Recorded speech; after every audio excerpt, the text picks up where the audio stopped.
Hey guys, welcome back to Blevins Diesel, where today I want to show you the elusive Peterbilt spindle that is not worn. We are actually able to set back up on this without having to replace this spindle. We can check that easily with our go no-go gauge. I'll show you a close-up of that.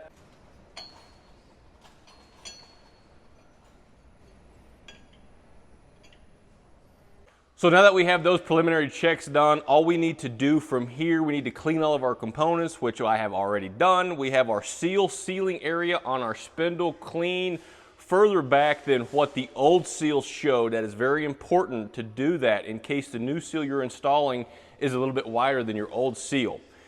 Coupled with the fact that we have our bearings cleaned and inspected as well, this assembly came apart with a Pro Torque style nut.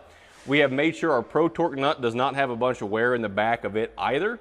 And we are going to set all of this back up with the hub that came off of it, because we were simply doing preventative maintenance on this. The driver brought it in, wanted us to go through these wheel ends. There was one wheel end that was leaking. We repaired it while we were here. He wanted us to do them all. So now that we have all that out of the way, let's go ahead and skip straight to the installation of these components. We are going to start with our inner bearing. We will install it into the hub, and from here I will lubricate it with the same gear oil that we use in the rear end.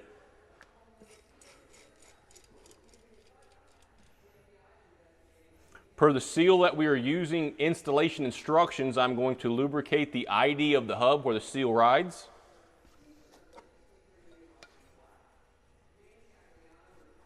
And then install it with the appropriate driver. Once that is completed, we are going to lubricate the spindle underneath where the inner races of each bearing ride. This does aid some in assembly, but our main reason for this is to prevent fretting.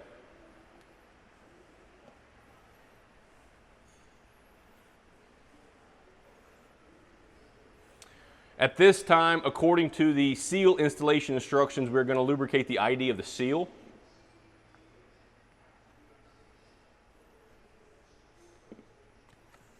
It is important to note at this point, some seals want you to lubricate the spindle, some seals install into the hub, some seals install onto the spindle, some seals have pieces that install on each one and then are assembled together. It is so important for you to read the manufacturer's instructions when you're doing this so you know exactly how they are wanting theirs done.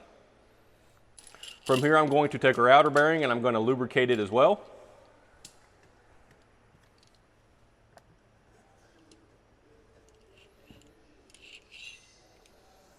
And while I hold the hub with one hand, I'm going to install the bearing with the other and install that entire assembly onto the spindle as one. This helps me keep the seal straight and prevents me from cocking it, causing a potentially premature failure.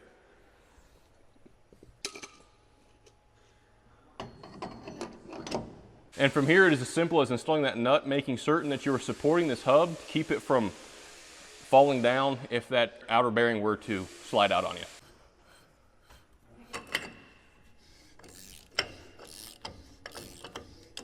Once we have the nut hand tight, we're going to torque it to 200 foot-pounds per Stemco's installation specification.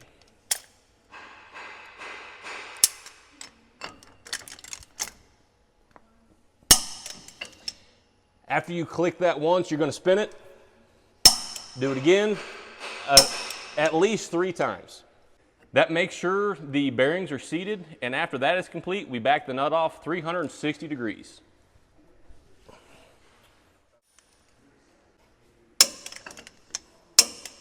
And from here, it's kind of the same procedure as the 200 foot-pounds. We're going to torque it to 100 foot-pounds while rotating the hub at least 3 times.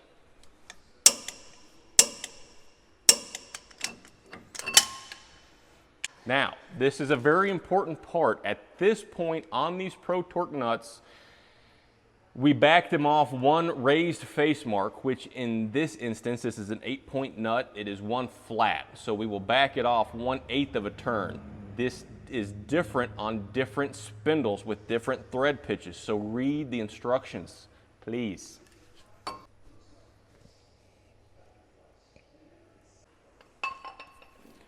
Okay, so we have it backed off our specified amount. What I want to do at this point is go ahead and check it with a dial indicator.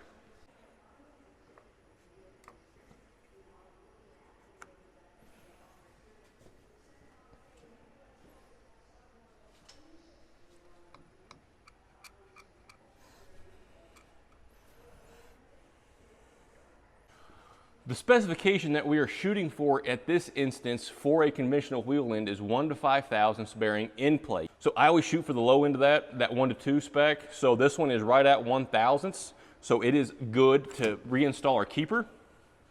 Which brings me to my next point. Stemco states not to reuse their keepers. You always replace them with new ones. So we have a new keeper here.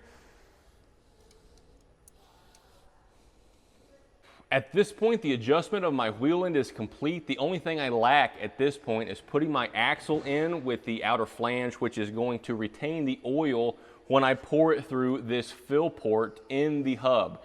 I get a lot of guys saying they like to fill their hubs before they put them on. You can do it that way. That's not the way I like to do it. So I will put my axle in, pull this plug out, put 1 quart of oil in this, and this wheel end will be ready to reassemble.